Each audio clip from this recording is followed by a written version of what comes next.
This is one of the most insane discoveries I have ever made in my life. The Book of Enoch was written 300 years before the birth of Christ, and this book contains some very interesting information. This is not your typical religious book. It's more like an ancient science fiction book. The Book of Enoch tells us that the Nephilim, or the Watchers, did exist. They existed with God, and they were created by God, but they also separated themselves from God. In chapter 15 of Enoch, it says this, "And the angels who kept the command of the Lord, and who were with him, and who had not gone after them, came and stood before the Lord of spirits, and said, We have found the sons of men rebelling against their offspring in the days of old, before the flood, while the whole earth was yet in its primeval setting. And they were making for themselves weapons of war and tools of hunt. And they were marrying human beings and having children by them. But afterwards, they became unlike the sons of men, for they taught them weapons of war, the bad and wicked plots, magic spells, and the mixing of poisons. So these Watchers, or Nephilim,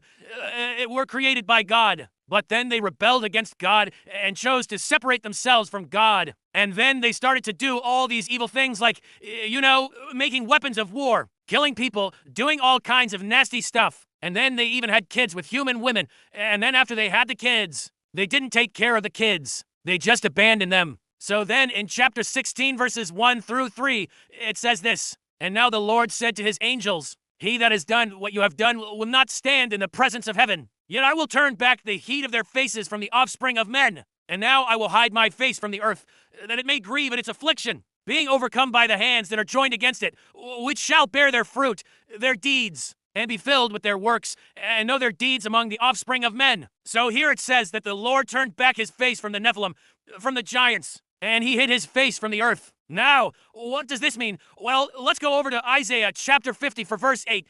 "In a little wrath, I hid my face from you for a moment, even for a little, even for a moment. Have you been utterly cast off by my thoughts forever?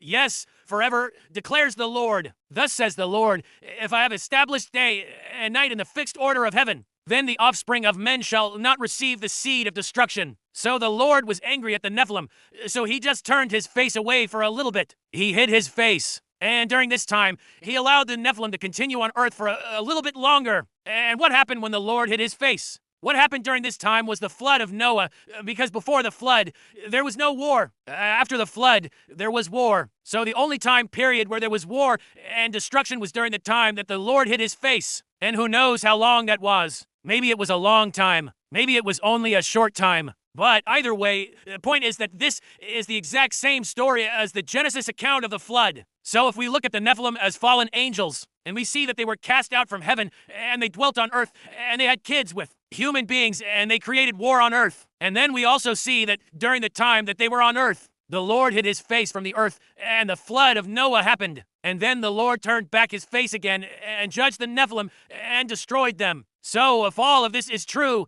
then the question becomes, where did the Nephilim go? Where did they go when they were destroyed? Well, we can find the answer to that question right here in the same Book of Enoch, chapter 16, verse 12. "And the mountains of the earth shall become heaps of stones that shall be ground to powder, and the stones thereof shall be changed to lime, and they shall be like the stones of a wall, like foundations of a city." So these mountains that we live next to every day are actually stone Nephilim. They're ground-up giants. If you would like to read the Book of Enoch for yourself, I highly recommend it. You will not be disappointed. Thank you for watching, and I'll see you in the next video.